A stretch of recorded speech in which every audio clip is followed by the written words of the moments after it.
drug and substance abuse is a whole experience that exposes the user to a lot of risk factors and affects the family in one way or another.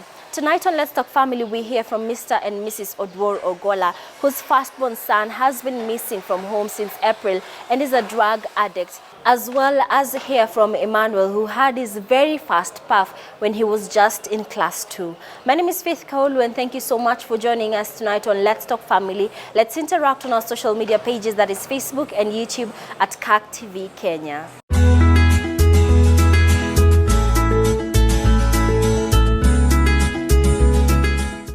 Mimi naitwa Eunice Akumu, naishi Kariobangi North. Kwa majina naitwa Dominic Odwor Ogola. Mimi nimeoa, baba ya watoto watatu. Wote ni maboys. First born ako form 1, second born class 4, third born ako 3 years hajaingia shule. So kuja hapa Nairobi, niliingia Mukuru, mahali inaitwa karibu na Kobil, karibu na St. Bagita Catholic. So there was a school next to the church, even a public school haikuwa area hiyo, na yenye ilikuwa ni moja tu but very congested. So nilipata shule hapo, na hiyo shule ilikuwa na kanisa pamoja na shule. So hapa ndio sasa the real story ilianzia ya maisha huyu mtoto kwenda Kombo. Nimekuja kugundua juzi, lakini kumbe alianza kutumia kitambo. I think akiwa class 7. But nimegundua anatumia dawa last year. So saa ya lunch, dada yake akikuja lunch yeye hakuji. Alikuwa tunaishi na dada yake mwingine hapo kazini yake. Akikuja lunch yeye hakuji. Ananiambia nimemwacha kama wana dance kwa church. So I took my time, nikaenda pale kwanza. I witnessed it is true. So I went and talked with the teacher about the issue. Nikamwambia lunch time better watoto warudi nyumbani. So sikujua gradually this thing is going to develop. So ikafika mahali jioni wakitoka shule wanapelekwa kwa crusade. Wanaenda ku dance crusade pale nje. So maisha yake imekuwa tu maisha ya kwenda nje usiku. So hapa akajoin. Nafikiri sasa ali-expand, ametoka kwa kudance hizi muziki kwa kanisa. So amepatana pia na wale wa vijana wa nje. So nafikiri hapa ndio nini yake ya hizi drugs sasa inapata kukua. Saa mara mingi mimi nilikuwa nashindwa, pengine ni stage. Kumbe ni madawa zilikuwa zinamfanya. Wakati mwingine anaweza toroka aenda akae nje hata mwezi, tumtafute tumpate. Arudi akuwe sawa kama 2 weeks. Kidogo tu ataanza tena kurudi na hao marafiki zake. Inafika wakati hata mimi mwenyewe anaweza nitukana. Hata ukimtuma hawezi fanya. Saa zingine hata ukimwambia ashike kitabu asome hataki kabisa. But kwa shule akienda ni bright sana. Unaweza pata kama ndiye aende form 1 alikuwa class 8 hakuenda shule. Venye aliregister tu alafu akatoroka. Alikuja wakifanya mtihani. But venye walifanya mtihani hakuperform vibaya, alipata poa. Kaingia form 1. Sasa venye ameingia form 1 akatulia kidogo. But lazima alikuwa anatoka jioni. Akikuja unapata amechange. Macho ni red. Hata ukimwongelesha anaweza kujibu venye anataka. But sikuwa nampigia kelele sababu nilikuwa najua ni madrugs zinamfanya. But sijui anatumianga bangi na nini kabisa. Sasa ikifika Friday jioni, sisi tukishalala anafungua mlango pole pole, wanaenda kwa concert ya kanisa, night vigil. Atarudi morning. Kuna siku niliangalia kwa kitanda yake nikapata. Kuna tubagi pia huwa anabeba, ukiangalia ndani utapata 1 ama 2. Haya mara mingi kiberiti inapotea. Sasa ukitafuta sana utapata kwa longi yake. Yeye alikuwa anavuta hata usiku hata kama si tumelala. Anaweza toka nje na ajifiche mahali avote alafu anarudi. Hiyo ndio ilifanya nikagundua. But sijui kama ni bangi tu ama anaongeza na kitu kingine. Kuna wakati asipovuta hizo vitu anakaa mpole. Kuna saa zingine akikuja hapa tukiongelesha yeye is just rowdy. Naona sasa hapo ndio nikamwambia mama yake this boy is in drugs. Na kweli vile mama yake alisema hapa tulipata bangi kwa bagi yake. Upanda juu kwa stairs kuna nyumba hapo nusu tukapata mali anavutianga hapo kibrit zote mama alikuwa anasema tunapata manyumba za vibrit na vijiti huko juu. So we discussed the issue. Nyumbani huku pia we used to talk with the boy, tunamwambia the advantage of going to school and the disadvantage of peer groups. Lakini tukiwa na yeye anasikia. Akitoka nje anafanya yake. Nimejaribu kuongea sana. Nilikuwa naongea mpaka nalia. Lakini ataniambia mami nimesikia. Lakini ikifika kesho utampata tena amevuta tu. So ikakuja kaanza kuwa so serious. Sasa vile mamaka alikuwa amesema anaweza enda na alale nje 1 week without knowing ako wapi. Tena utashtukia tu amerudi kwa vicinity. Lakini as much as alikuwa anaenda akirudi, I was trying to welcome him back. Watu wamenichekelea sana. Saa zingine hata unaweza pita lakini wanaongea but unajifanya usikii. Sasa mimi kitu yenye huwa inanisaidia huwa si socialize na watu sana. Wanaweza ongea na mimi nipite tu but huwa inanihurt. And also before aende kwa shule nilimpeleka counseling, nilimpea kuna father hapa kwa kanisa Father Maurizio. Took him over the counseling, nikampea the parish priest Father Andrew, pia akaongea na yeye. So ni mtu alirudi kwa shule kama anaelewa. But hii issue ya drugs, he was admitting kwamba he's in drugs. Mara mingi I took my time to guide him as the father. Saa zingine natumia jirani yangu hapa, anaongea na yeye. Saa zingine unapata kitu ikipotea ndio the first suspect. Sababu wanaona wakimwangalia si mtu mzuri. Sababu inafikanga wakati anaweza tutukana hata akiteremuka chini, afike kwa barabara. Kitu yenye mimi avoid sana ni kuongea na watu. Sababu najuanga yenye wataniambia itani hurt. So vile shule ilifungwa, the first 3 weeks shule kama imefungwa, the boy used to be indoors. Hata hakuwa anaenda kudance na wale vijana. So wakati hii kukaa kwa nyumba imekuwa inaendelea, alitoka tu kama tuko hapa morning. One of the Mondays, mama yake alikuwa wasia, asifa aenda tu kutembea. Up to date he has not been seen here. That mid-April. Sometimes I used to get him in the WhatsApp ninamwambia rudi nyumbani. Nasikia nakuambia dadi nitakuja.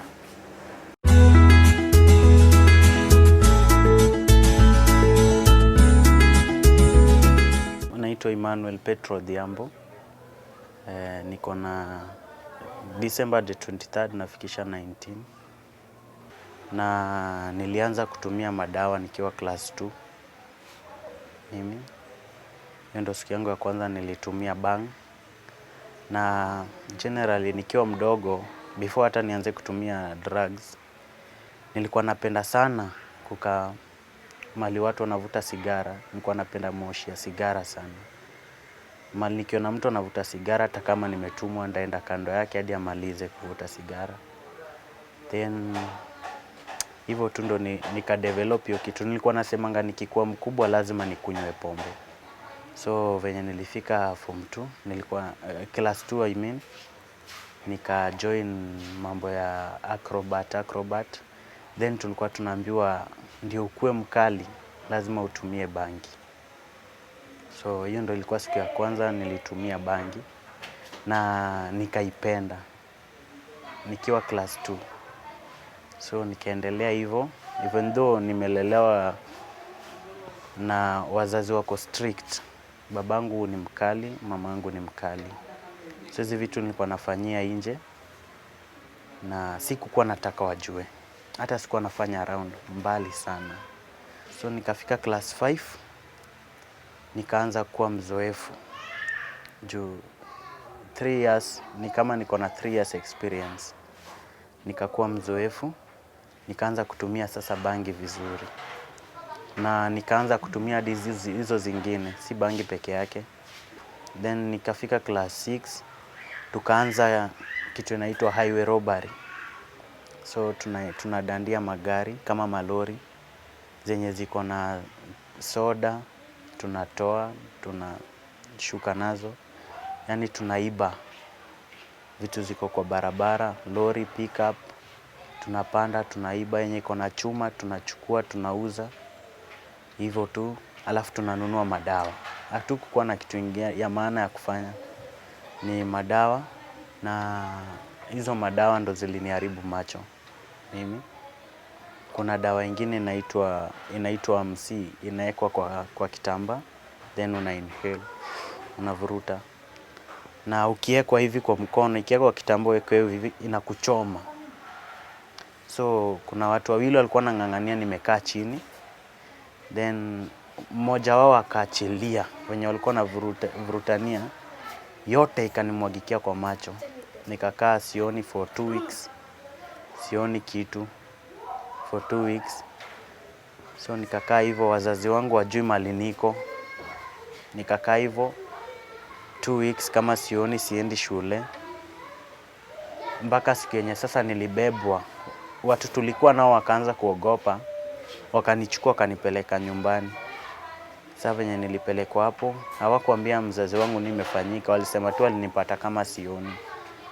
Even though macho ilikuwa wazi, but siwezi ona kitu yoyote. So nikapelekwa kwa optician, nikaangaliwa macho, nikaambiwa macho yangu imeharibika. So nikafunguliwa kliniki ya macho, nikapewa madawa, then nikapatiwa specs. Juu sikukuwa naweza ona, siwezi ona kitu yote, iko na light. Hata kama venye niliharibiwa macho, sikuachana na drugs.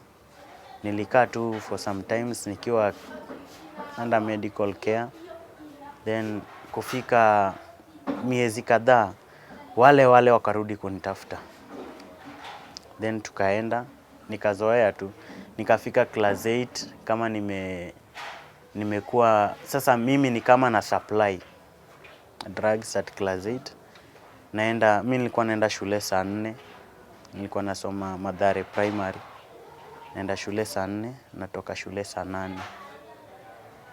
Walimu walikuwa wananiona tu, wananijua kwa register, but wengine wanijui kisura. So nilikuwa na supply hadi bangi.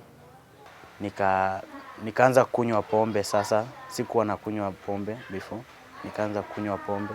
Juu ya nayo ilikuwa tamaa yangu nikiwa mdogo. Nikakunywa pombe. Nikifika form 2, sijui nimuite motivational speaker ama alikuja shule yetu. Ni watu ni kama ni church, na alikuwa mtu wa university. So venye alikuwa anatuongelesha, alikuwa sijui, mimi nilikuwa na feel ni kama ametumwa kwangu. Alikuwa anaongelelea tu drugs na kuacha, akatuongelesha. Nika feel ni kama nimekuwa touched. Sasa from hapo nikaamua kuconcentrate na nijaribu kuziacha. Ilikuwa ngumu nikianza, but venye niliendelea na venye niliset mind yangu, ilirudi ikakuwa rahisi. Nikajipata tu situmii na sitaki hata kusikia. Kutokana na hiyo experience yote nilipitia, kwanza yenye na regretting hadi wa leo, hiyo drugs ndio ilifanya ikaniletea shida ya macho. Na hadi sasa bado niko na shida zingine. Kama mimi sasa ni asthmatic, naweza sema maybe ni hiyo moshi ilini affect, but siwezi sema vizuri. Niko na shida ya liver. Saa zingine nafikirianga ni hizo drugs zilinifanya nikakuwa hivyo. So naweza sema drugs generally haina advantage, iko tu na disadvantage tupu. Juu unaweza tumia ukidhani na kufurahisha, ama inakufanya unakuwa na urahisi kwa mwili yako, but kuna venye pia haikusaidii.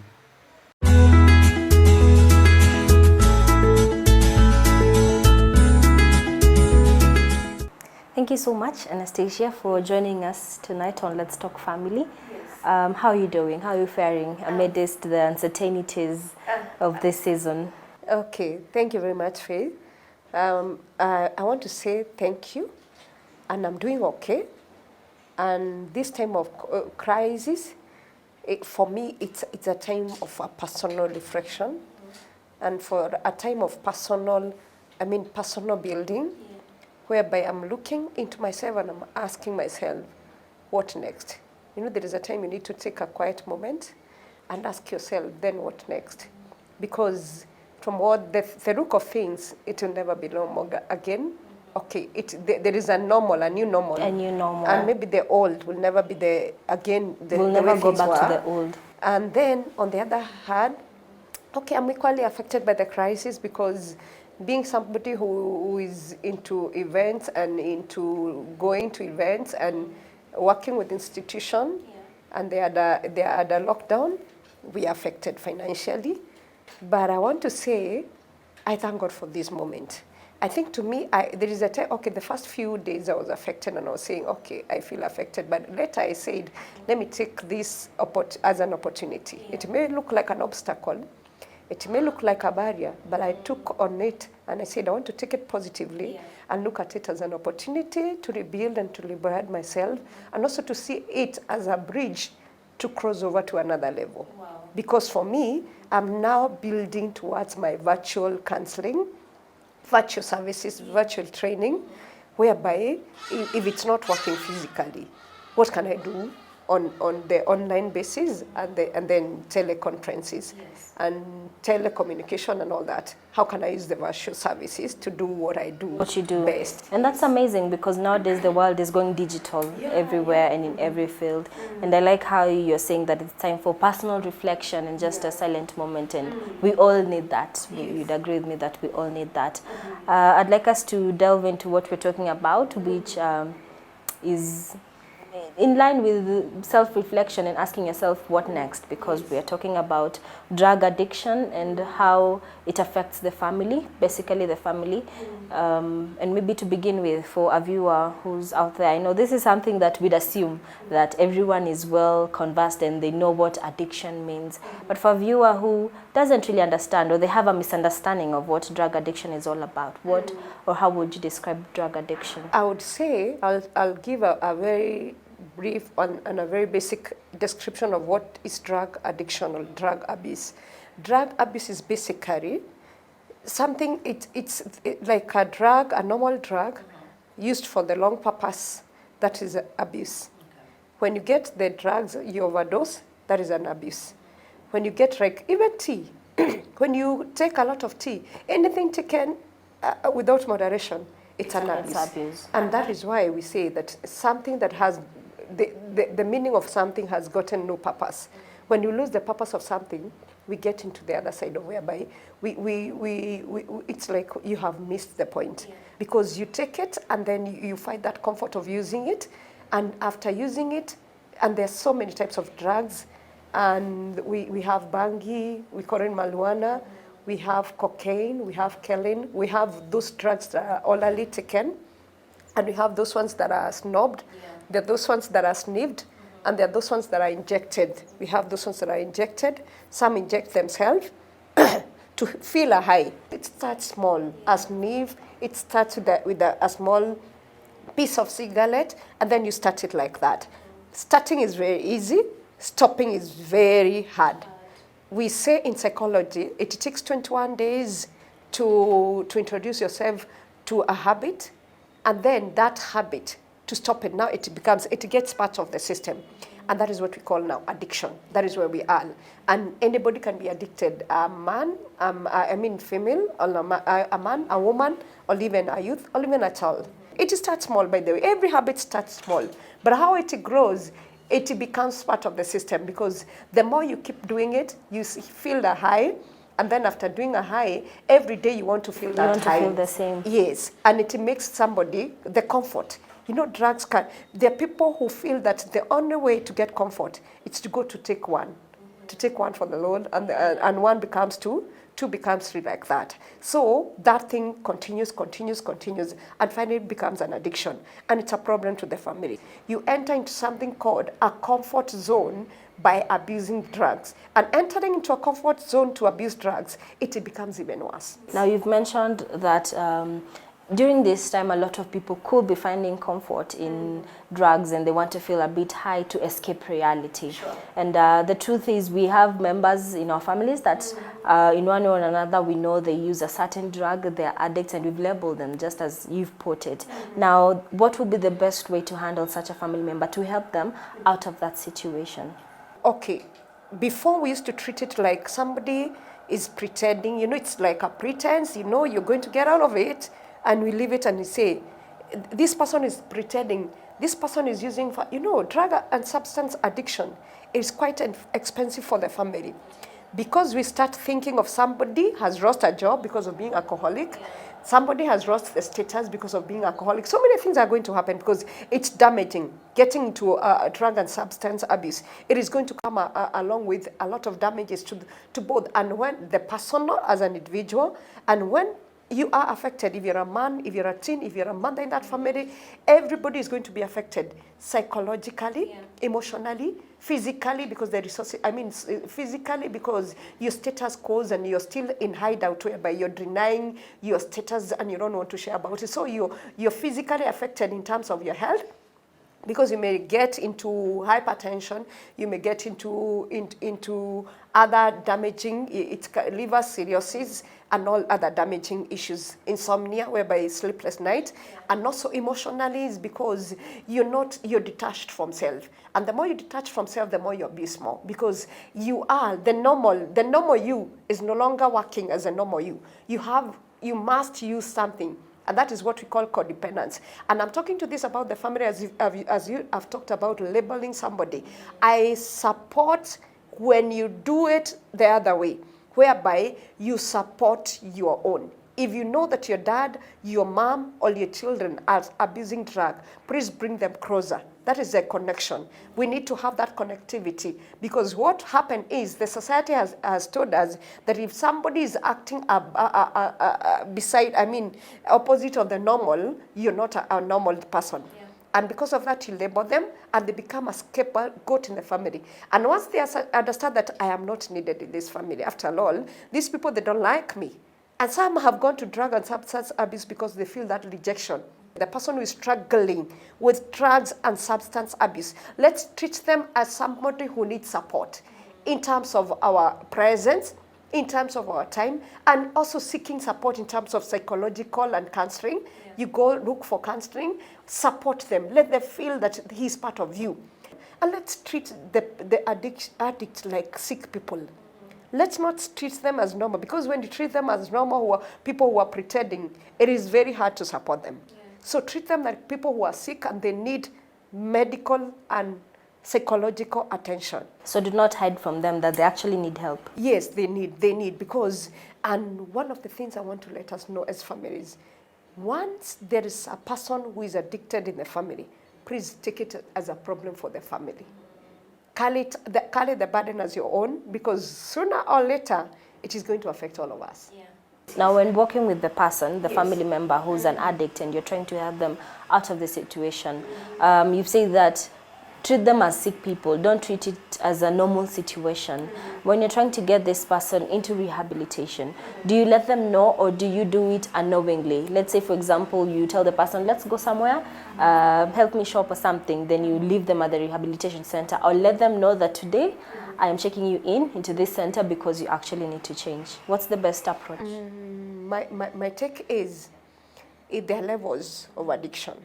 There are those people who are sober sometimes, and sometimes they're not sober. I wouldn't encourage those people to go to the rehab. The best option is take them for counseling. So before you take somebody for rehab, try counseling. And try counseling, number one. And also you can also try detoxifying the person. Number two, if it's out of hand, if the behavior has been recurrent for quite some time and it's getting out of hand, it is good to seek for a rehabilitation center. But before you take them there, remind them we still love you, because you must show them love. Yeah. The only thing, because it's a family affair, it is good to show them that you really love them. If you don't love them, they will. If you don't have somebody who is an addict, it is very hard to help them, even if you take them to the best rehab. So the best way is, are you able to communicate with them? have a dialogue. Tell them we're taking you to a rehab center or a mental health care center. We are taking you as one of our own, but we want you to have a time whereby you get away from, because sometimes the environment is the one that is affecting the addict. Okay, now there are those who are willing to get out of the situation, like the example you've just used. But now there are those who see nothing wrong with it, with feeling high and using drugs and even being addicts, as much as they're seeing maybe the financial effects and relationships are being lost. For them, that is a comfort zone that they're okay with and they're not willing to change. Now, as much as the support system should continuously show love and find the root cause, as well as ensure that they communicate. If the person is not willing to change, in what other way can you really help them? Because let's say you've talked to them, but they're not willing to. They've said, no, for me, I am fine. I don't see any problem. I know what you're saying. I've met with people who have told me that I have already taken care of the family needs. I've bought food in that family. I have bought them everything. I've paid school fees. And my family is comfortable. So then the only way that I want now to feel happy and to feel that I meet my friends and my social life, I do it when I do. I am happy when I sit with them, my friends. We take a beer or two. We do whatever. It's a fun. On the other side, they will tell you it's a way of a social. I mean, it's my social life, and that is what gives me a social status. It's okay that your social life, but on the other hand, remind yourself the impact and the effect of drugs and substance abuse. They will get you into hypertension, they'll get you into liver cirrhosis, cancer, like cancer of lungs if you're abusing the marijuana and the tobacco and all that. They'll get you into all sorts of the throat cancer, and even, all those sorts of effects. And ask yourself, do I still want to abuse that drug? I know it's a good thing for my social life, but can't you use something else? I always will say, if option A is not working, what other option can I use? It's good, and have those funds.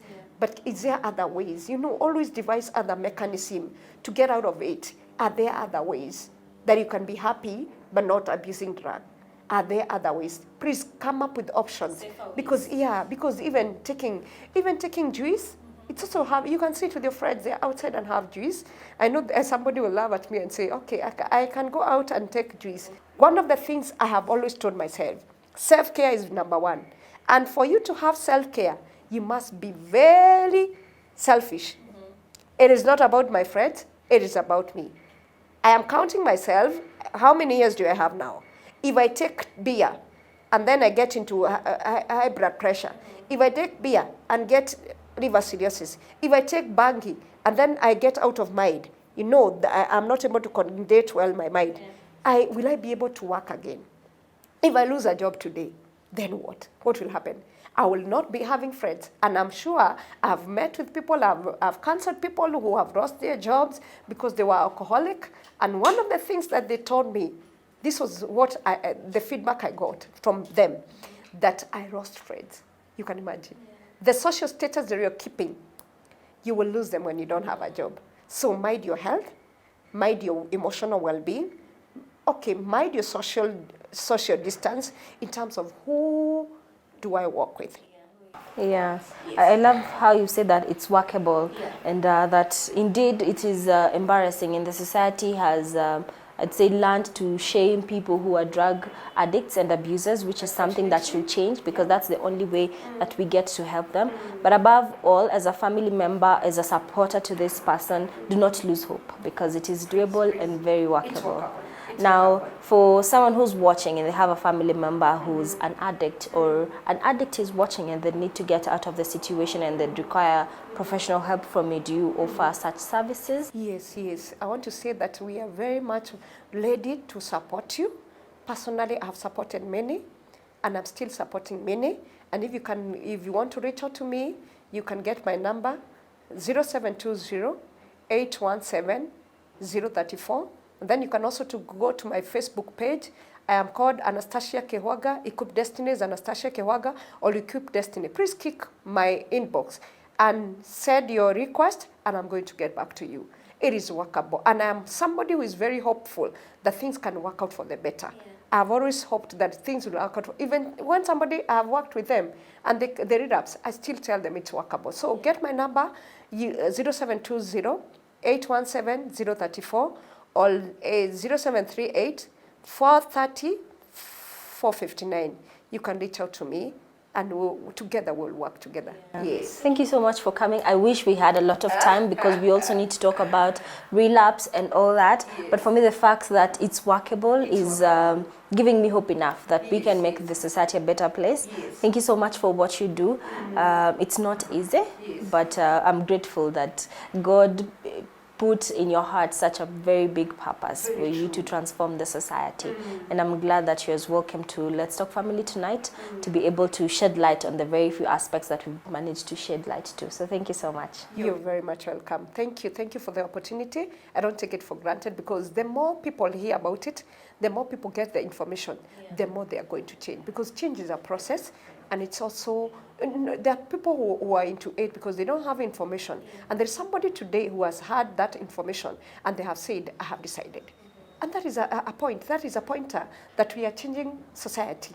And once the society change, we are also equally happy because of our family. Because the schools that our children go, if we have people who are abusing drugs, they will introduce our children to it. So I will say that let them do it, it's about them. No, I'm equally affected. If the society is affected, I'm equally affected. So thank you very much. You're doing a good job. Keep up. It can be a very exhausting experience for a supporter to walk through a victim through the journey of experience. However, I'd love to leave you with one encouraging verse from Job chapter 14 verse 7 that says, even though a tree has been cut, at least there is hope, because it shall sprout again and its new shoots shall not fail. Hope is the one word I'd love to leave you with tonight on Let's Talk Family. Thank you so much for joining me. Let's keep interacting on our social media pages, CAC TV Kenya, on Facebook and YouTube. My name is Faith Kaulu. Keep watching CAC TV.